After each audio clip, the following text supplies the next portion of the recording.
Потому что он существует. Так ответил легендарный Джордж Мэллори на вопрос журналиста, зачем он третий раз делает попытку восхождения на Эверест в каком-то далеком 1922 или 1923 году. Сейчас мы находимся в базовом лагере, и я хочу задать этот же вопрос участникам нашей экспедиции восхождения на Эверест. Зачем они тратят большие деньги? Это занимает около 2 месяцев времени. Есть определенные риски, но зачем они все-таки хотят подняться на Эверест?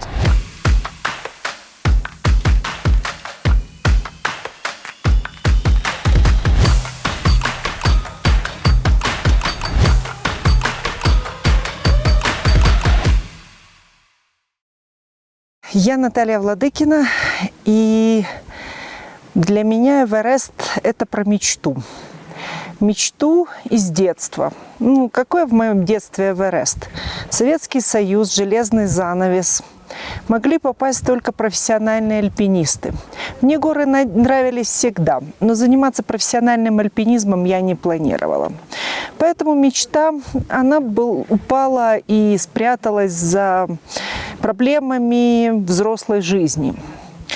Прошло время, изменился мир, поменялось все. Поменялась и тактика хождения в горы. Остался как профессиональный альпинизм, так появился и альптуризм. И, безусловно, когда человек достигает определенного уровня, имеет какие-то возможности, он тратит появившиеся деньги так, как ему бы хотелось. И вот здесь всплыла мечта из детства. Мечта из детства подняться на самую высокую точку на планете. Естественно, не занимаясь альпинизмом, не ходя в горы, я не знала, как поведет себя организм. И, собственно, решила попробовать. Началось с Килиманджаро. После Килиманджаро я поняла, что я нормально переношу высоту, и можно потихоньку набирать высоту, потихоньку готовиться к этому восхождению. Это мечта, которая не для всех. Да, сомнения были даже после того, как я начала ходить в горы. Но посмотрев на наших девушек, на Ирину Галай, на Татьяну Яловчак, я подумала, почему бы и нет. Достаточная физическая подготовка, желание, терпение, и, возможно, я смогу осуществить свою мечту. Всем и всегда говорю, ставьте большие цели. Если цели маленькие, это просто планы на завтрашний день. Ваши цели должны быть большими. Для меня это Эверест. Очень короткая история. У меня был знаменитый, не столько знаменитый, сколько мой любимый шеф, который приехал с Новосибирска.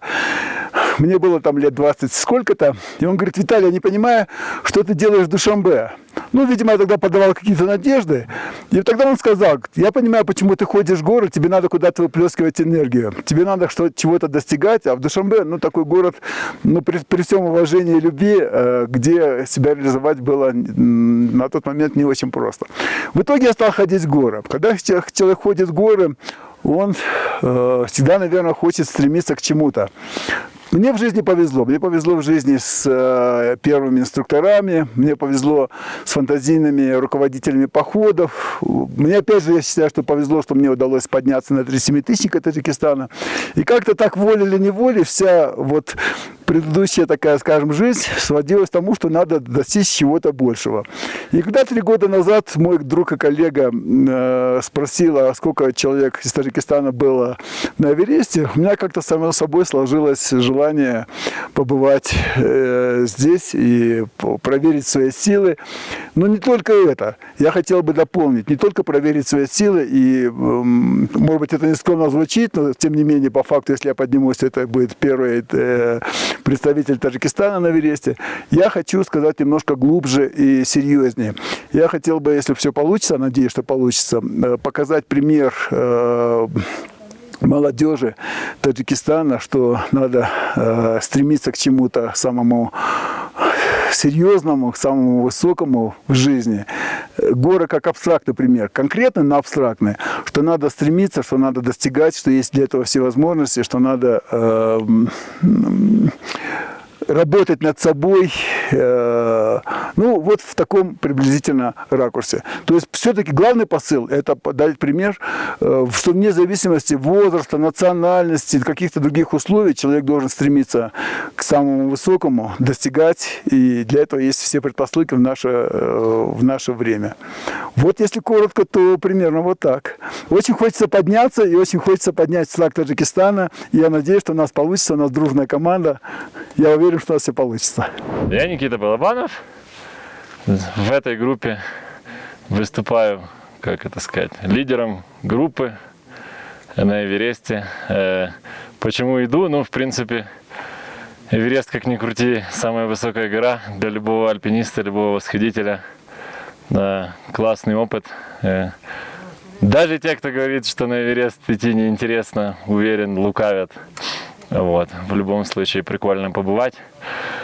Ну и с профессиональной точки зрения очень прикольно, ну, как бы попробовать ну, провести восхождение, скажем так, с группой участников, посмотреть, как все пройдет. Надеюсь, что все пройдет успешно для всех и безопасно. Меня зовут Сергей Белов, я из Риги. В бейскемпе Эвереста прекрасная погода. Хумбу рядом. На вопрос, почему Эверест, однозначного ответа нету.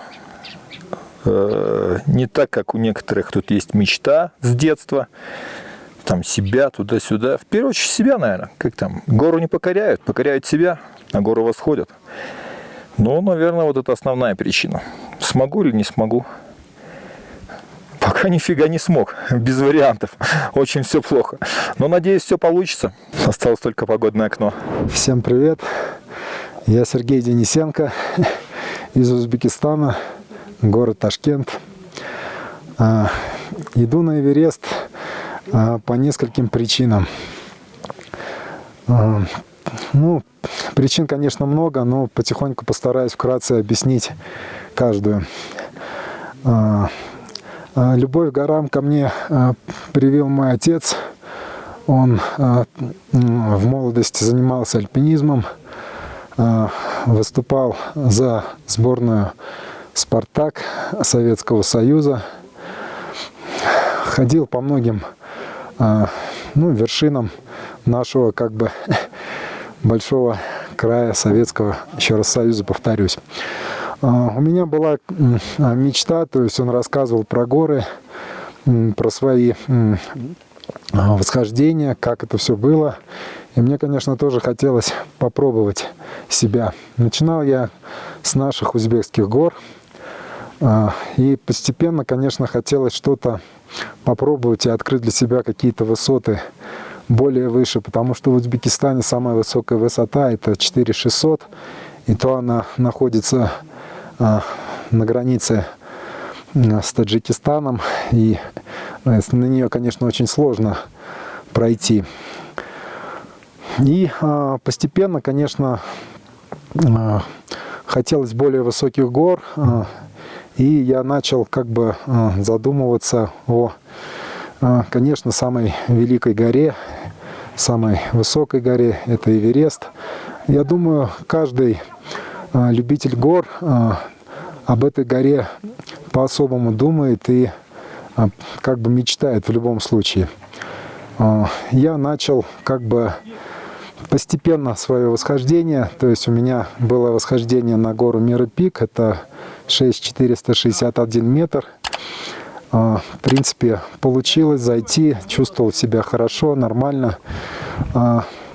И потом, после этой горы, я поставил себе цель пойти на самую высокую гору мира, Мера-Пик, Эверест.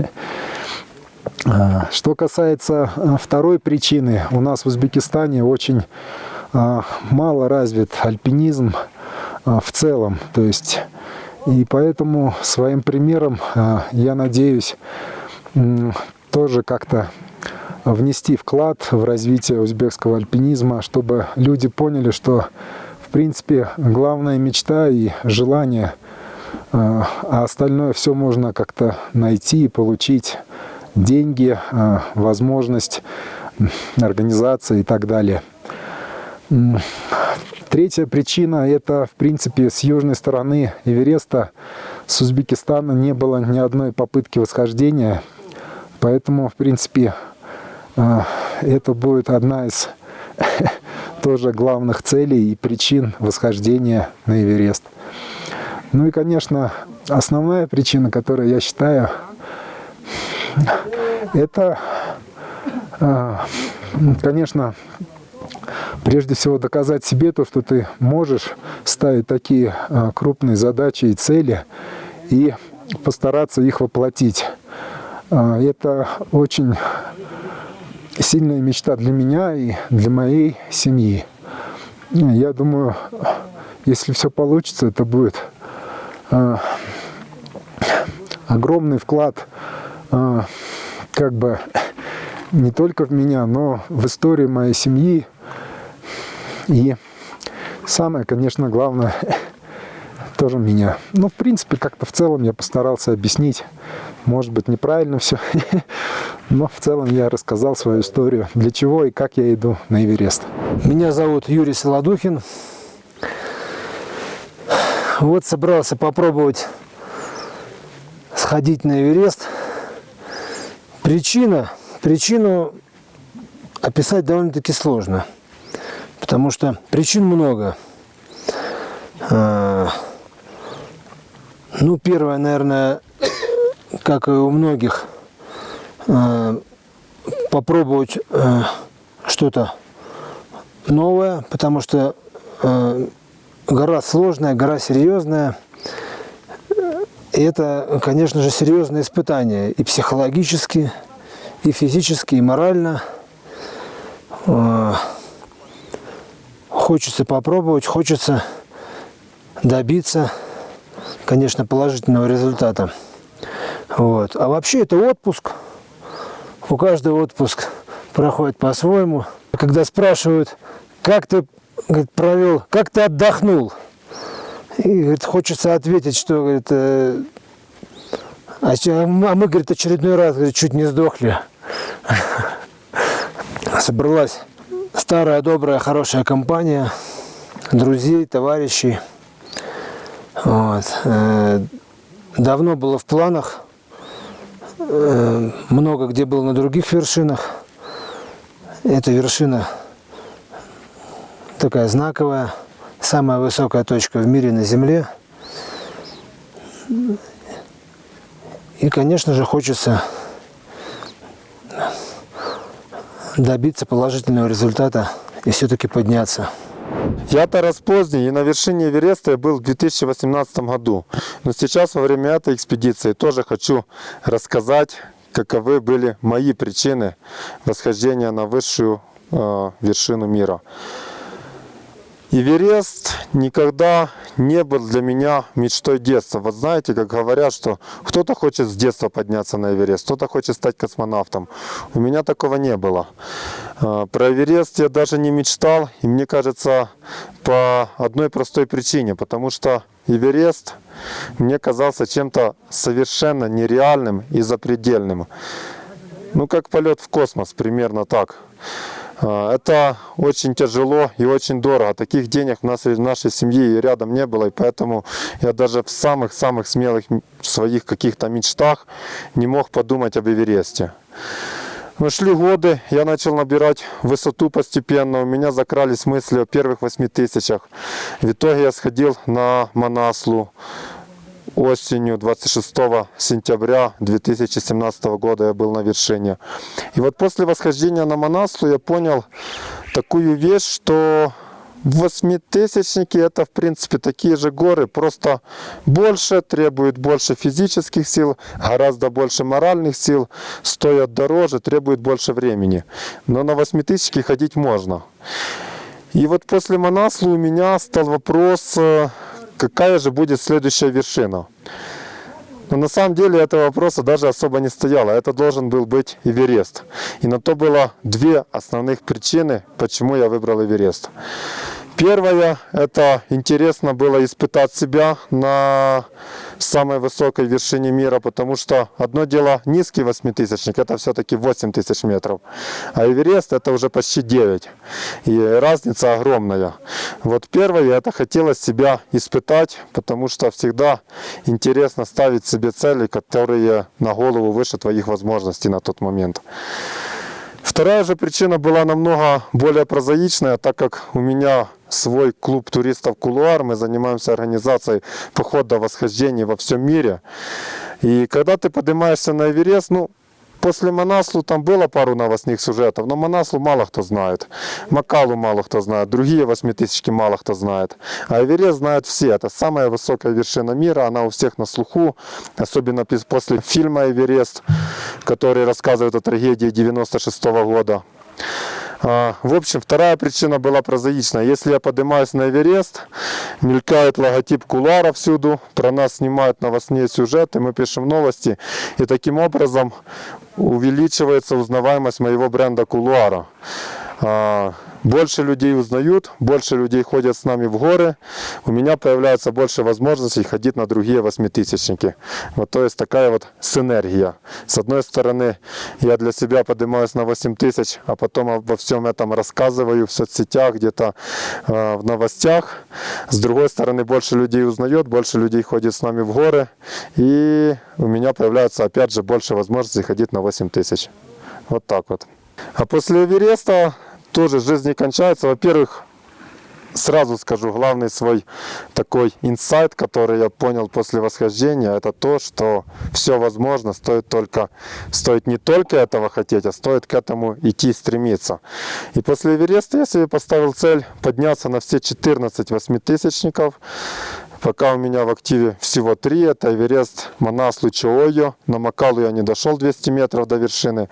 А сейчас вот мы в экспедиции Эверест-Лходзе, и я иду на Лходзе на 4-ю вершину мира высотой 8516.